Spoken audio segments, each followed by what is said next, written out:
She threw herself in front of my car. But what I discovered after changed my life forever. What would you do if someone suddenly threw themselves in front of your car in the middle of the night?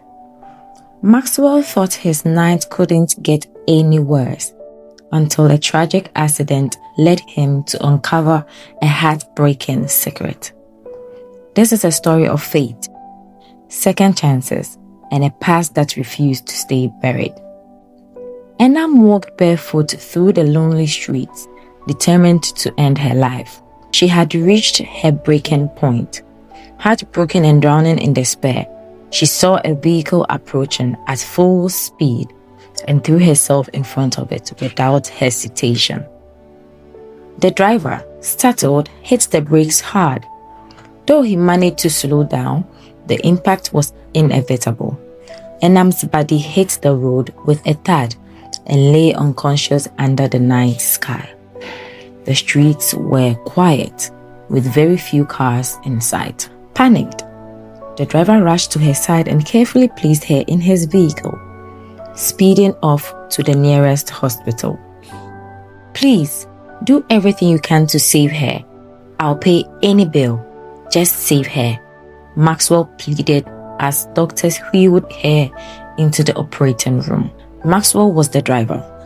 He had only recently returned to the country.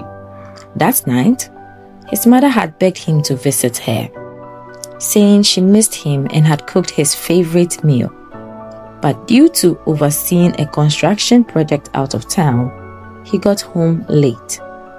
Still, his mother's tears over the phone moved him, and he decided to make the trip. Traffic was terrible, but once he got out of the city, he sped off. That was when he noticed a woman walking alone at such an odd hour. He slowed, curious, but before he knew it, she threw herself in front of his car. Had he not braked in time, she would have been torn to pieces. Hours later, at the break of dawn, the doctors emerged. Maxwell rushed to meet them. "Is she okay?" he asked anxiously. "She is stable for now," the doctor replied. "Come with me." In the office, the doctor asked, "Who is the lady to you?" "I don't know her. She jumped in front of my car. I think she tried to commit suicide," Maxwell answered. "You will need to file a police report," the doctor advised. Luckily, she survived, but she was pregnant. The baby, however, had died days before the accident. From the look of things, she didn't even know. Maxwell was shocked. She was pregnant and still tried to end her life? He handled the hospital bills and reported the incident to the police. Enam had no form of identification or belongings, so Maxwell tried to trace any family or friends, but there were no leads. He finally went to his mother's house. She ran into his arms, worried sick. "I've been calling. Where is your car? What happened?" she cried.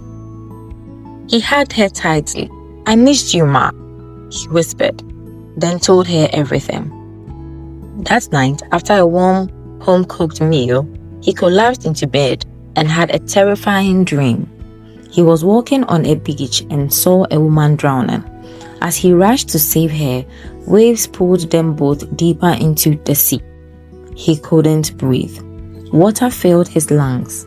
He woke up drenched in sweat. His mother came in. "You screamed. Are you all right?"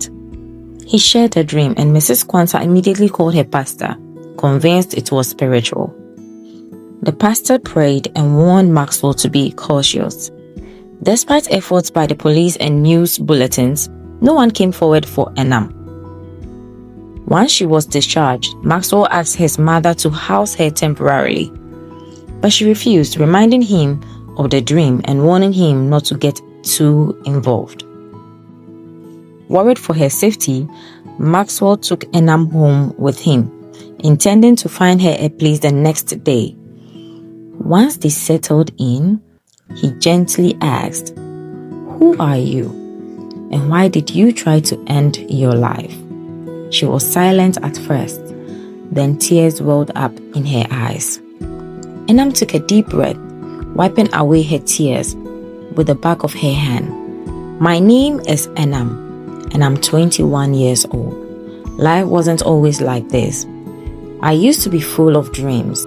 I wanted to be a fashion designer, open my own boutique, maybe even travel the world someday. She paused, looking away as if trying to gather strength. I fell in love with a man who promised me the world. He was charming, successful, and older. He made me feel like I was the only woman in the world. For a while, I was truly happy, but everything changed the moment I ran away with him and got pregnant. Her voice broke. He called me a liar, accused me of trying to trap him, and just like that, he cut me off completely, changed his number, blocked me everywhere. I was left alone, with the baby growing inside me, no job and no one to tend to. Maxwell listened in silence, his heart sinking with every word she spoke. I tried to be strong, I really did. I thought maybe the baby would give me purpose, but then the nightmares started, the pain, the loneliness. I couldn't afford to see a doctor. I was barely eating. And then one day, I felt nothing. No movement, no kicks, just silence inside me. She broke into sobs again. I think I knew something was wrong, but I was too scared to face it. I convinced myself it was normal. But deep down, I think I already knew my baby was gone. That night, I couldn't take it anymore. I felt like a failure. I felt cursed. And I thought if I ended it all, the pain would stop. Maxwell sat beside her, gently placing a glass of water in her hands. You've been through so much, he said softly. But you are still here. You are alive, Enam, and that means you still have a purpose. Enam looked at him with tired eyes. Why did you help me? You didn't even know me. Because something told me I had to. Maybe it was fate. Maybe it was God. I don't know, but I couldn't just leave you there. There was a long pause between them. Silence filled the room. Not the heavy, hopeless kind, but one that slowly wrapped around them like a warm blanket. Then for the first time, Enam whispered, "Thank you." "Where do you come from and where is your family?" Maxwell asked. Enam stared down at the glass in her hands, her voice lowered, almost as if she was confessing a sin to the wind.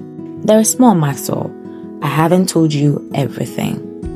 He leaned in, concerned but quiet, giving her the space to open up. "I'm not even from here," she continued. "I came from a small town near the border of another country. My family, they are well off, respected. My father is a chief. I was their only daughter, protected, pampered, but also trapped." She paused, visibly tensed. "I met him during a cultural exchange event. He was volunteering as a coordinator, handsome, confident. I'd never met anyone like him. He spoke to me like I mattered, like he saw me beyond my name and status." Enam clenched her fingers around the glass. "When he told me he wanted to be with me, I believed every word. He made me feel like I was the only person in the world.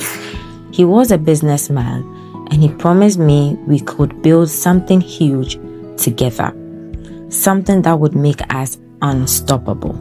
He painted pictures of a future where we were successful, where we could change everything. I was so in love. I was blinded by it. I introduced him to my parents, thinking they would understand, but they didn't. They looked at him and immediately saw the red flags. They said he was too old for me and that I barely knew him. But they didn't understand how I felt. They didn't see what he made me believe about us. And then there was the pressure. I had already been promised to the son of a chief in a nearby town. My marriage was arranged. My future was set. But my heart was somewhere else.